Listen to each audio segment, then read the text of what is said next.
और राज्य से अगली बड़ी खबर बताते हैं, जहां ट्रेजरी घोटाले को दबाने के आरोपों पर वित्त मंत्री राधाकृष्ण किशोर ने बयान दिया है। बताते चले कि उन्होंने कहा है कि जिसे ट्रेजरी घोटाले का नाम दिया जा रहा है वो दरअसल वेतन घोटाला है और यह घोटाला बीजेपी के राज में ही हुआ, जिसे हमारी सरकार ने पकड़ने का काम किया है। वहीं जांच बिल्कुल सही दिशा में चल रही है। जो भी लोग इस घोटाले में शामिल हैं उनके खिलाफ विधि सम्मत कार्रवाई निश्चित होगी। इधर घोटाले से वित्त विभाग का कोई लेना देना नहीं है। तो बड़ी खबर बता दें आपको रांची से जुड़ी, जहां ट्रेजरी घोटाले को दबाने की बीजेपी के आरोपों पर वित्त मंत्री राधाकृष्ण किशोर ने बयान दिया है। उन्होंने कहा है कि सही दिशा में चल रही है जांच और घोटाले का वित्त विभाग से कोई लेना देना नहीं है।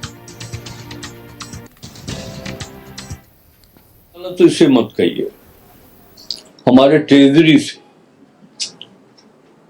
इस प्रकार का कोई घोटाला नहीं होगा।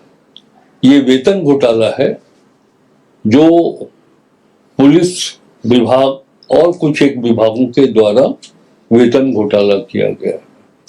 हम आपके चैनल के माध्यम से राज्य की जनता को बताना चाहते हैं कि इसमें वित्त विभाग की कोई भूमिका नहीं, इसलिए इसे ट्रेजरी घोटाला नाम नहीं दिया जाए, वेतन घोटाला है। ये कार्रवाई सख्त हो रही है और भारतीय जनता पार्टी को ये भी स्पष्ट करना चाहिए कि उन्हें दुख है इस बात का कि ये वेतन घोटाला उनके ही कार्यकाल से शुरू हुआ है।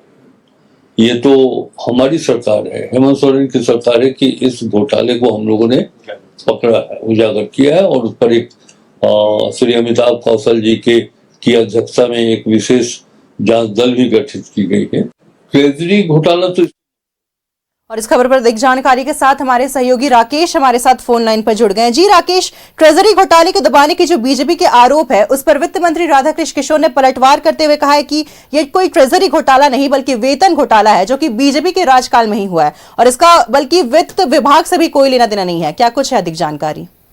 बिल्कुल, लगातार ट्रेजरी घोटाले को लेकर सूबे की सियासत इन दिनों गर्म है और इस बीच बीजेपी लगातार सवाल उठा रही है कि सरकार जो है इस घोटाले को दबाने में लगी है, जो मुख्य साजिश करता है उसको बचाने में सरकार जो है वो लगी हुई है। उसी पर वित्त मंत्री राधाकृष्ण किशोर ने विपक्ष के हमलों का जवाब दिया है और वित्त मंत्री ने कहा है कि जिसे ट्रेजरी घोटाले का नाम दिया जा रहा है दरअसल वो ट्रेजरी घोटाला नहीं है, वो वेतन घोटाला है। और ये जो घोटाला है ये बीजेपी के शासनकाल से ही चला आ रहा है और हमारी सरकार ने इसे उजागर करने का काम किया। बीजेपी को हमें धन्यवाद देना चाहिए कि हमने इस घोटाले का पर्दाफाश किया है।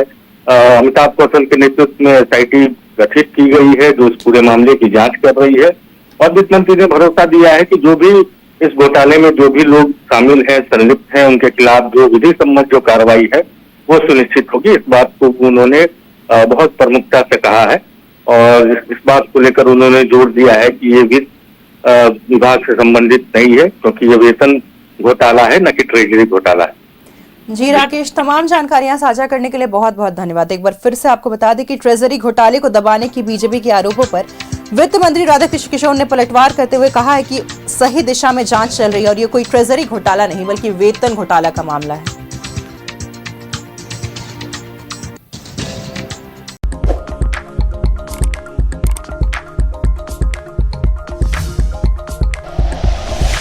Like and share videos, subscribe करें हमारा चैनल और प्रेस करें बेल आइकॉन। न्यूज़ 11 भारत, सच है तो दिखेगा।